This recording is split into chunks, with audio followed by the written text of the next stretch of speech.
This afternoon, the Phillies had the chance to do something they haven't done since the All-Star break, and that is get a series sweep.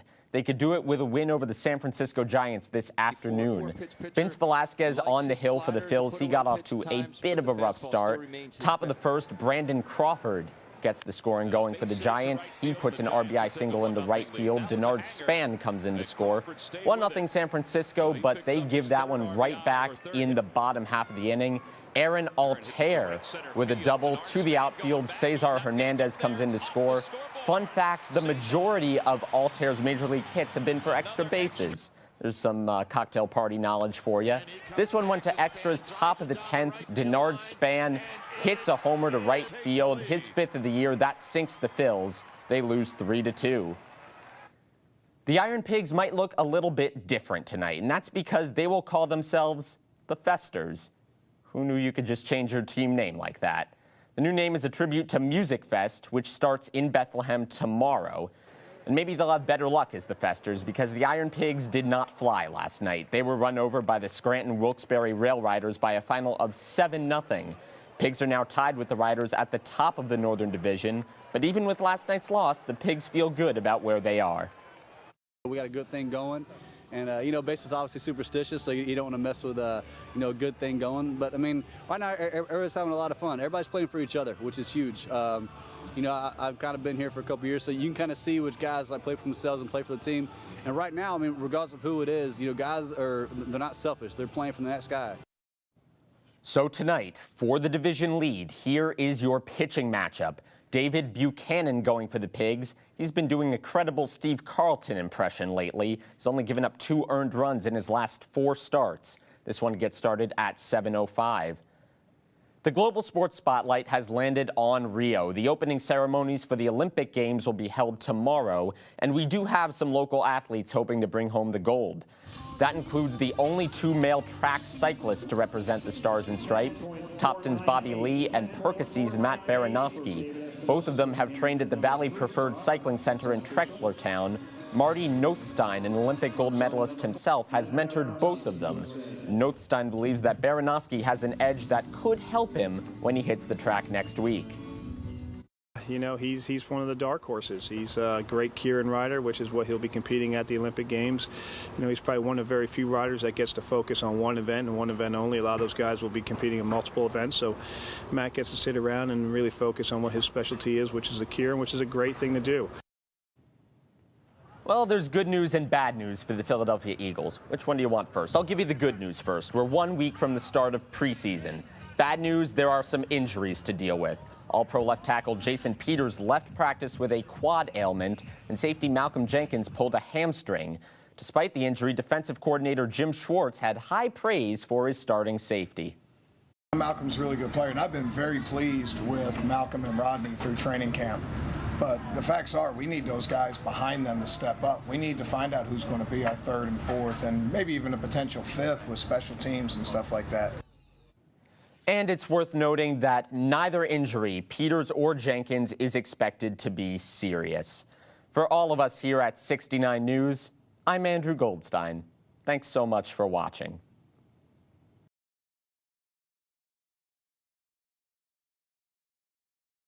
It's 5 o'clock in the morning, and Milwaukee hasn't woken up yet.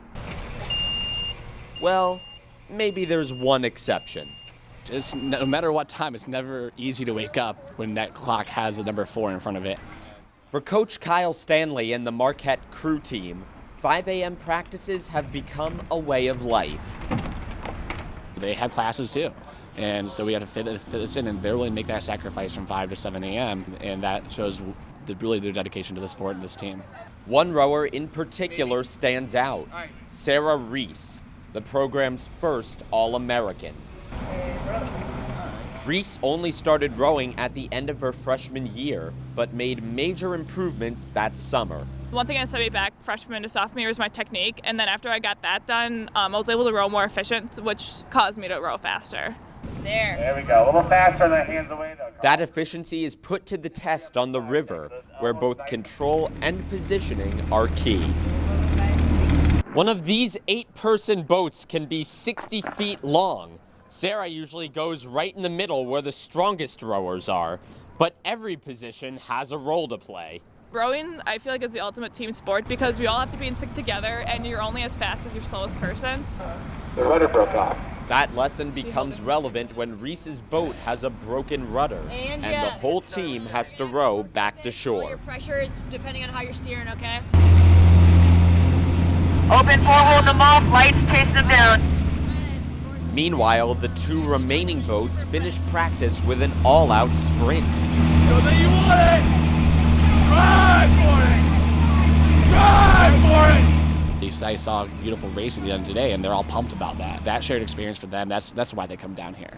With the whole year ahead of them, there are a lot more shared experiences to come. 1, 2, and you go! Reporting from Milwaukee, I'm Andrew Goldstein, MUTV Sports.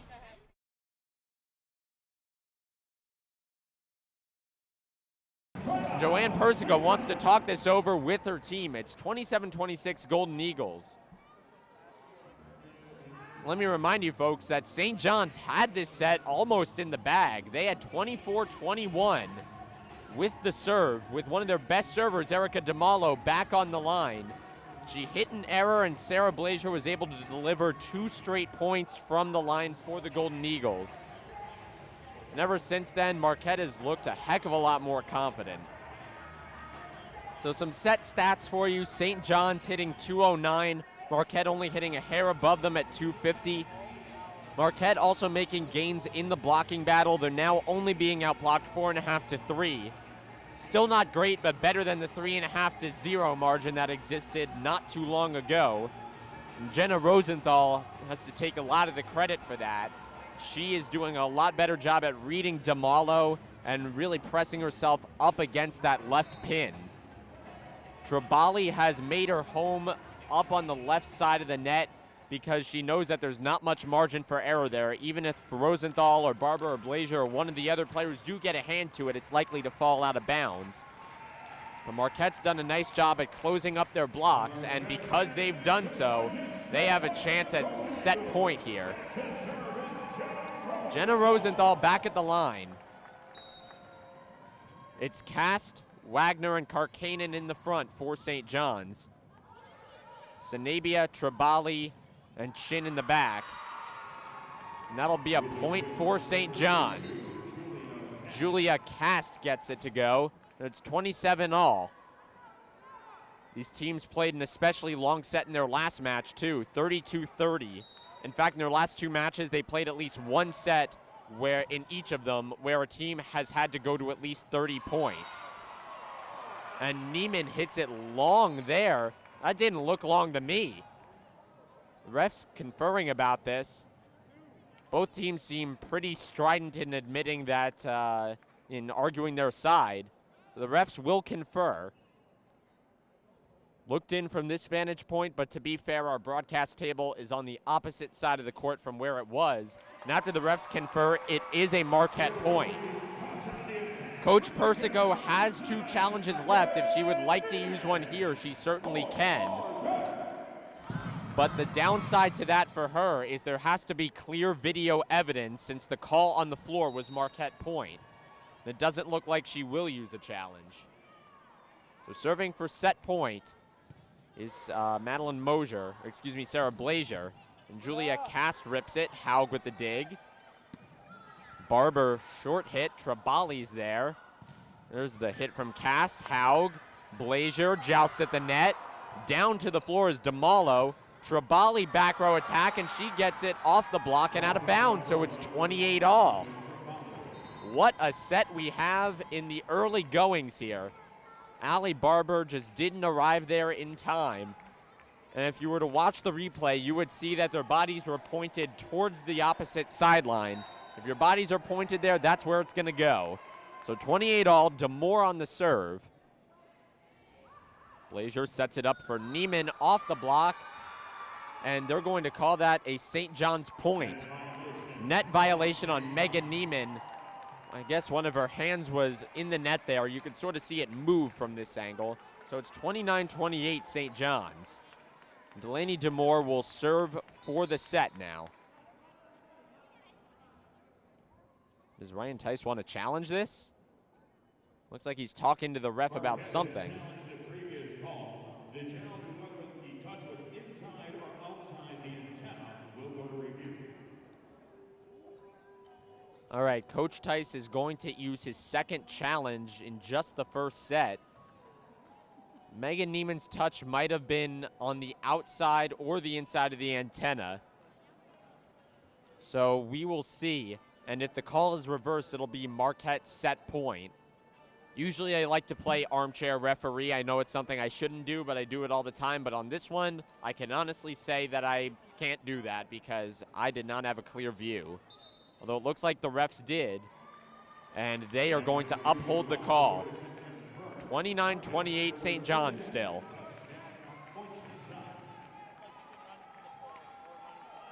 Red Storm serving for the set, and it's Delaney DeMoore.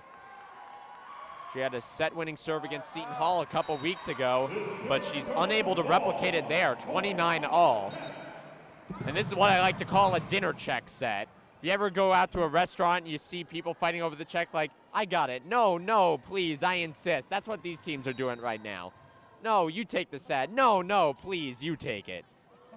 So we'll see who wants it more here as Tribali goes straight to the floor, 30-29. So a quick side out for St. John's. Now back to serve is Hannah Wagner. Wagner, the freshman out of Schwerin, Germany, trying to deliver a set one victory for the Red Storm. Blazier goes high for Taylor Lewis, throws it off the block and down. Taylor Lewis with a crafty attack there. She ran up like she was gonna try and slam it. Then at the last second, she switched to the open palm and pushed it over. Nice fake there, 30-all. Megan Neiman back to serve in a marathon first set. And she puts it right into the net, 31-30. So an ace and an error on the day for Megan Neiman. Now back to serve is Erica DeMalo.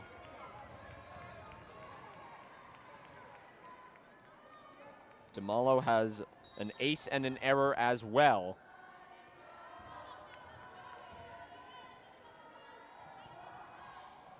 Nice crack at that one. That's an overpass. Moss Lewis with a diving dig.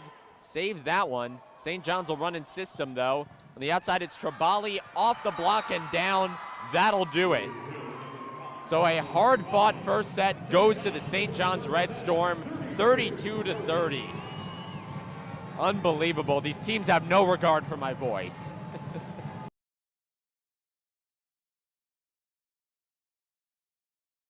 Now, what do you normally think of when you think of a basketball player having a bad day? Usually a guy takes a bunch of shots and misses most of them, right? Well, that's not what Sam Hauser did against Wisconsin. The Badgers actually took it a step further in dealing with Hauser. They pretty much denied him the right to even get a shot off. Hauser played 18 minutes and only shot the ball once. One time. Here's the shot, and it isn't even a particularly good one. Vito Brown was right in his face, as he was for most of the day. But this is it. No pump fakes, no think about shooting, then pull it back down. Wisconsin blanketed him all over the court. The obvious question now is why? Why did Sam Hauser only shoot once? Why didn't he score any points? Why was Wisconsin so effective in locking him up? Well, the first thing you have to do is look at where Sam Hauser received the ball. I went through MUTV's game footage and charted 14 times where Sam Hauser received the ball in some capacity on offense. Here are all of those times charted out for you on a poorly drawn basketball court. It probably doesn't take a genius to figure out the pattern here. 12 of those 14 touches were beyond the three-point line. One of them was a quick give and go just inside the three-point line, and one of them was him slapping at a ball that was going out of bounds. All of the other touches were beyond the arc, and some of them were 3, even 4 feet beyond it. This makes some kind of sense considering that Hauser is a three-point player. Over half of his shots have come from beyond the arc, but the problem is that when a defender gets in his face, he doesn't really have much of a dribble drive game to create alternative offense. Of the 14 times that he touched the ball, he held it for more than 2 seconds only once, which says to me that if he catches the ball and a defender's already in his face, he's just going to sort of shuffle it along to the next guy. Now, there's not necessarily anything wrong with that. Plenty of great players are catch-and-shoot three-point guys, but it does sort of limit what he can do on offense. The second reason why Hauser didn't really have a great day is that Wisconsin just played excellent defense, especially Vito Brown. Brown checked Hauser on 8 of his 14 touches, and he did an absolutely exemplary job. I want to take you back to Hauser's only shot of the day. Check out how quickly Brown navigates his way around this screen and arrives at Hauser almost right when he's about to get his shot off.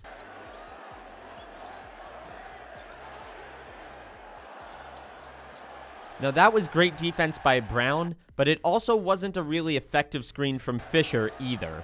And that brings me to the third and probably the most important reason why Hauser didn't have a good day.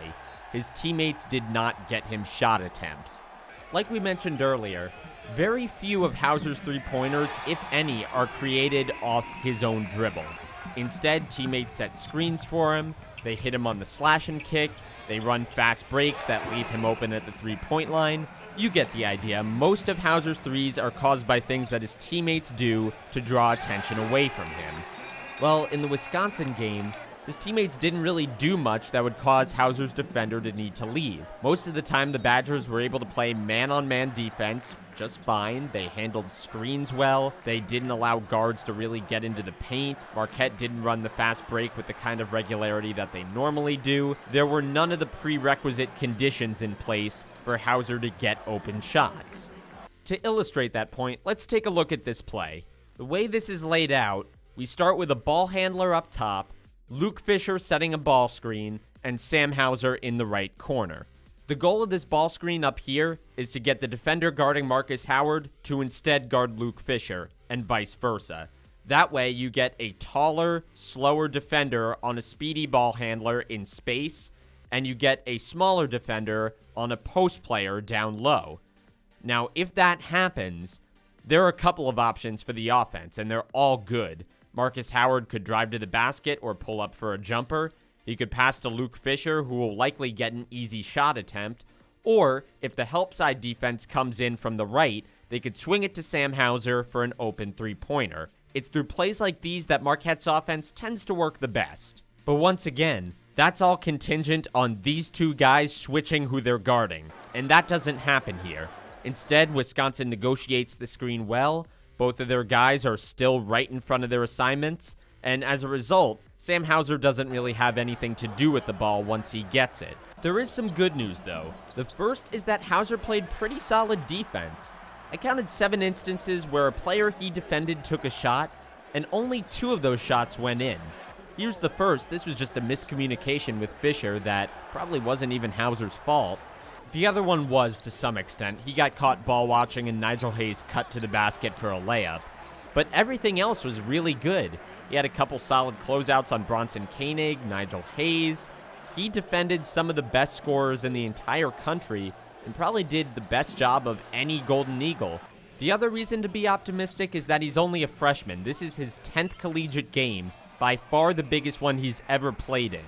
He has plenty of time to learn how to develop a post game or a dribble drive game, and his three-point shot is already a huge asset, and Coach Wojciechowski knows it. Just listen to what he had to say about Hauser in the post-game press conference. It's his 10th college game. Oh, I'll take that kid every day, twice on Sunday. In conclusion, Marquette fans probably shouldn't freak out about this. He had a bad game, and there are definitely holes in his skill set that need to be fixed, but that could describe just about every freshman in the country. He's still a great player that'll probably develop into an all-conference caliber guy in a year or two. I'm Andrew Goldstein, Marquette Wire Sports.